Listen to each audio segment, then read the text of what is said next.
Hello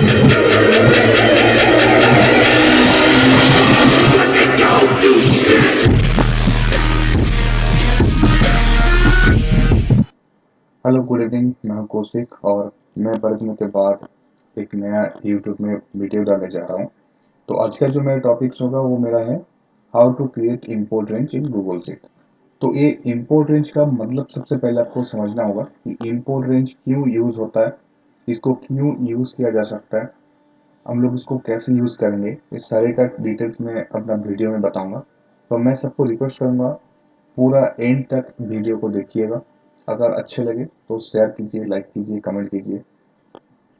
तो आइए importance का मतलब आपको समझते बोलते हैं। इम्पोर्टेंस होता है कि आपके पास एक दो अलग अलग शीट होता है, एक ब्लैंक शीट और एक में जो शीट में डेटा होता है वो शीट। दो शीट आपको हो सकता है कि आपने किसी को शेयर किया है और आप किसी को शेयर किया गया है। यानी कि आपके पास जो मेन शीट है वो मेन शीट आपके पास हो सकता है और एक शीट होगा जो आपको कोई शेयर किया है। तो आपके पास एक शीट है जिस शीट में आपने 9 या 10 अपनी टैब बना लिया नीचे और हर एक में अलग अलग डेटा होता है।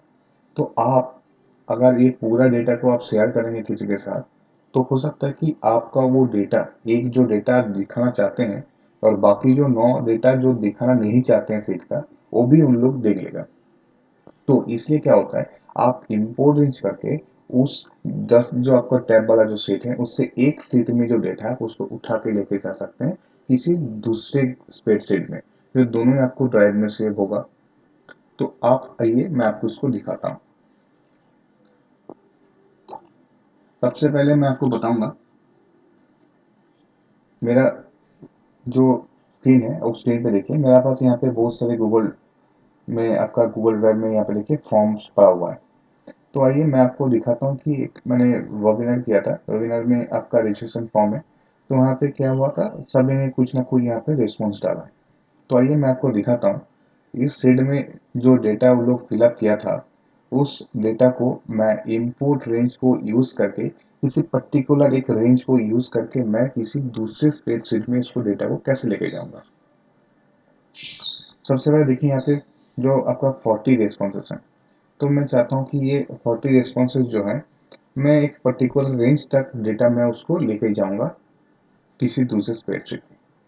तो सबसे पहले देखिए यहाँ पे क्या है, टाइम स्टैम्प है, full name, mail ID, WhatsApp number और प्रोमो कोड और स्टेट।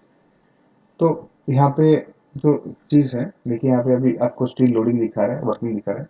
तो इसका मतलब यहाँ पे नेटवर्क की वजह से आपका ये थोड़ा सा स्लो हो सकता है। तो मैं एक टैब को बंद बंद कर देता हूँ ताकि इसमें काम आ जाए।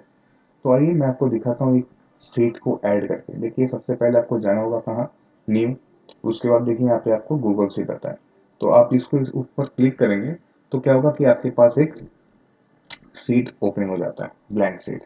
ऊपर में आपको अनटाइटल रहता है, उसमें आपको क्या होता है कि आपको अपना जो भी सीट का नेम देना होता है तो दे दीजिएगा। मैं अपना देता हूँ इंपोर्ट रेंज करके,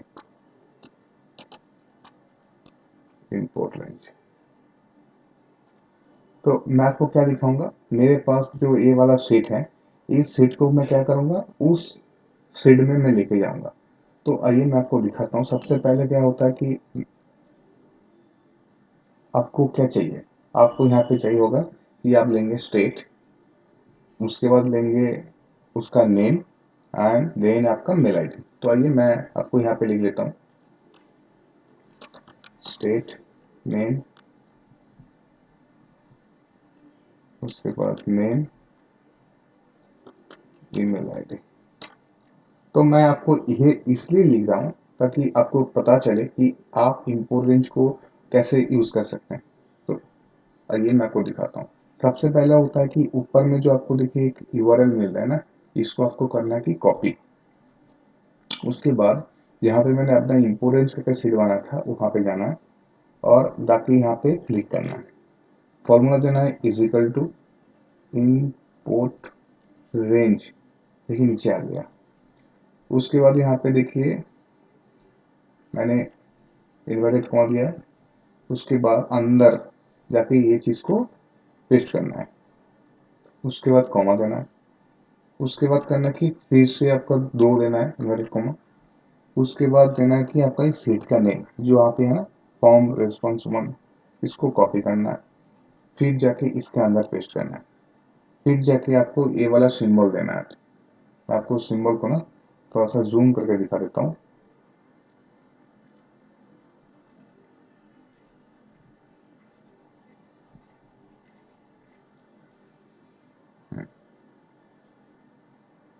ये सिंबल देना होता है।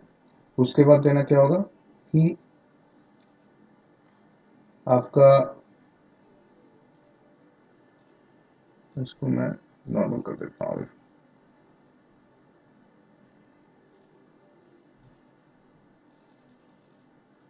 अभी क्या करना होगा कि आपका जहाँ पे पहले स्टेट है उसका देखिए एफ एफ से स्टार्ट होता है। तो मैं करूँगा क्या, एफ वन से डेटा लेके जहाँ तक मुझे डेटा चाहिए मैं एक पूरा ले लूँगा। तो करना क्या होगा यहाँ पे देना है कि एफ वन, ऐसे करके सिंबल देके एफ, और मैं करूँगा अभी इसको जाके ब्रैकेट को क्लोज, अब जाके एंटर। देखिए यहाँ पे आपको एरर आ रहा है और यहाँ पे आपको मिलेगा कि अलाउ एक्सेस, मैंने इसको एक्सेस दे दिया। जैसे ही एक्सेस दे दूंगा इसको देखिए डेटा आपको यहाँ पे आ जा रहा है। और जैसे कि आपको यहाँ पे देखना होता है कि आपको यहाँ पे ब्लैंक है, तो इसलिए आपको यहाँ पे ब्लैंक आ रहा है। तो मैंने ऊपर से ले लिया F1 से, तो देखिए इसलिए यहाँ पे आपका जो नेम है ना, लेवल, वो भी आ गया। तो मैं क्या करूँगा, इसको मैं 2 कर दूंगा। जैसे मैं 2 कर दूंगा तो उसके बाद से डेटा आएगा। आप क्या करूँगा, सेम फॉर्मूला सेम रहेगा। मैंने इसको कॉपी करके नेम की जगह पेस्ट किया, फिर जाके आके देखना होगा यहाँ पे फुल नेम, अच्छा मैं फुल नेम दिया था, तो यहाँ पे आपको देना कि B2। तो देखिए यहाँ पे आपको करना है कि इसको सिर्फ चेंज करना है, B2 से B। देखिए यहाँ पे आपका कैंडिडेट का नेम आ गया। और करना क्या है, इसको जाके यहाँ पे पेस्ट करना है और फिर देना है कि आपको मेल आईडी यानी कि C। यहाँ पे करना है C2 से लेके C आ गया। देखिए, तो मैं इसको यहाँ पे फ्रीज कर दे रहा हूँ। और अभी आपको चाहिए क्या कि मैं इतना डेटा नहीं लूँगा, मैं आपका जितना सारा डेटा है वो मैं फर्स्ट 10 का देखूंगा, फर्स्ट 10 का। तो उसमें क्या होगा कि आपका जो यहाँ पे रेंज है A2 से लेके, तो आपको यहाँ पे A10 कर देना है, इसको आके B से B10 कर देना है, और मेल आईडी भी आपको C2 से लेके C10 तक कर देना है। देखिए आपको वो 10 ही डेटा मिलेगा। इम्पोर्ट रेंज का मतलब होता है कि आप किसी पर्टिकुलर एक रेंज को आप इंपोर्ट करके दूसरे सेट में आपको एक्सपोर्ट करना है। सिंपल, मतलब किसी एक सीट से मैंने इंपोर्ट किया और एक सीट में मैंने डिस्प्ले किया, और जहां तक मैं रेंज डालूंगा उतने। अब क्या होता है कि देखिए यहाँ पे मैंने कुछ लिख रहा हूँ, तो क्या होता है कि यहाँ पे कुछ एरर नहीं आता है। अगर मैंने यहाँ पे कुछ लिख दिया, मैंने सीखा कि यहाँ पे ब्लैंक है, चलिए ऐसे लिख दिया, ऐसे मैं लिख दूंगा तो देखिए यहाँ पे आपको एरर दिखा रहा है। एरर दिखाने के बाद आप वहाँ पे अगर माउस लेके जाएंगे तो आपको दिखाएगा कि आपको A4 में कुछ डेटा ओवरराइट हुआ है।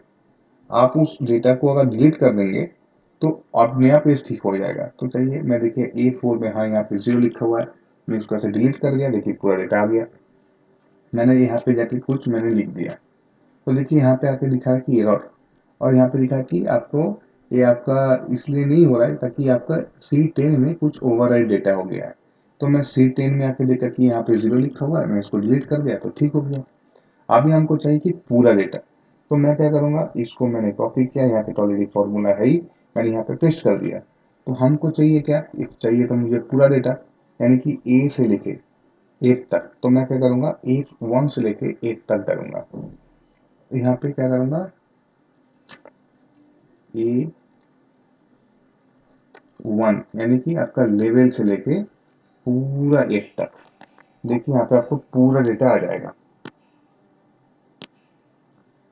देखिए पूरा डेटा आ गया, पूरा का पूरा डेटा आ जाएगा यहाँ पे। तो आप चाहेंगे तो आप पूरा डेटा एक साथ दे सकते हैं, अगर आपको ऐसे भी चाहिए कि आपको पर्टिकुलर आपका अगर यहाँ पे 10 फील्ड होता है तो आप चाहेंगे कि आपको 2 या 3 फील्ड ही आपको लेना होगा, तो आप उतना भी ले सकते हैं, उसमें आपको कोई प्रॉब्लम नहीं होगा। तो ये जो इम्पोर्टेंस डेटा है को आप दूसरे सीट से यहाँ पे लेके आएंगे, तो आप इसमें घर पे इसको प्रैक्टिस कीजिए।